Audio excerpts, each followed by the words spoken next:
The Halifax Explosion, which occurred on the 6th of December 1917, where the Belgian relief ship Emo and the French munitions ship Mont Blanc collided in the narrows of Halifax Harbour. Shortly after 9 a.m. in the morning, the ensuing conflagration was the largest man-made explosion prior to the dropping of the atomic bomb in Hiroshima in 1945.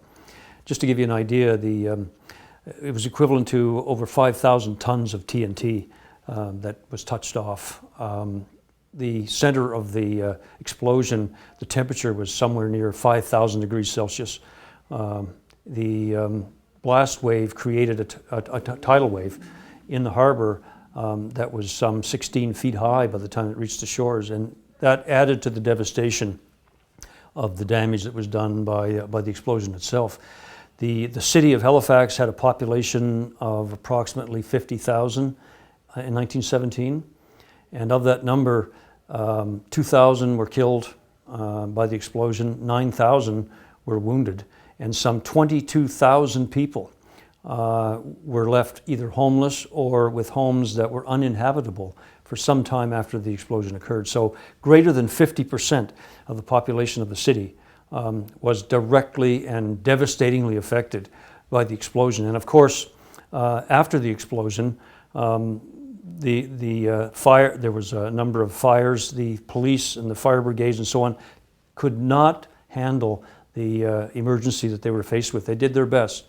So if it weren't for the garrison troops in Halifax, the 63rd Regiment Halifax Rifles, the 66th Regiment Princess Louise Fusiliers, and the garrison artillery, they would have had a far greater difficulty in recovering from the explosion and in looking after the sheer numbers of people that were homeless and injured. The medical services were run by the head of the Army Medical Services here in Halifax. The logistics were all taken care of by Colonel W.E. Thompson, who was part of the number 6 district headquarters right here in Halifax, which was the main headquarters that looked after Eastern Canada.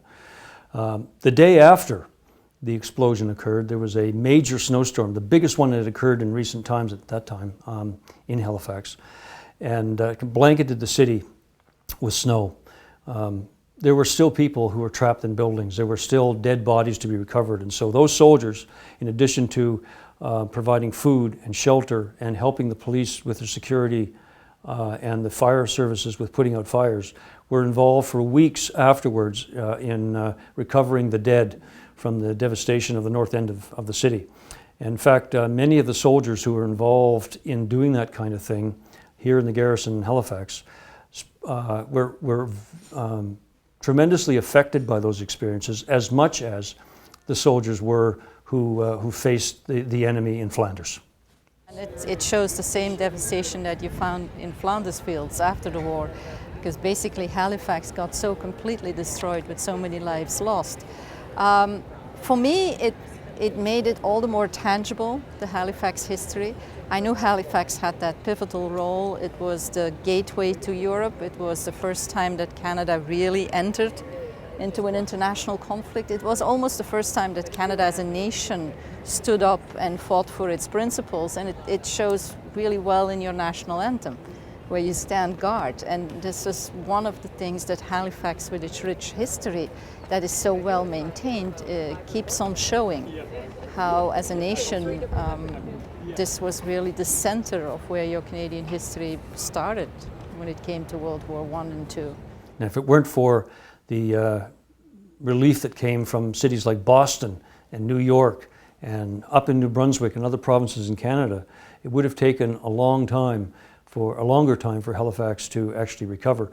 But having said all that, even though the explosion devastated virtually half of the city in terms of its buildings and infrastructure and waterfront, very, very quickly thereafter, Halifax again took up its role as the major Allied seaport on the east coast of North America and continued to send troops and supplies over to Europe.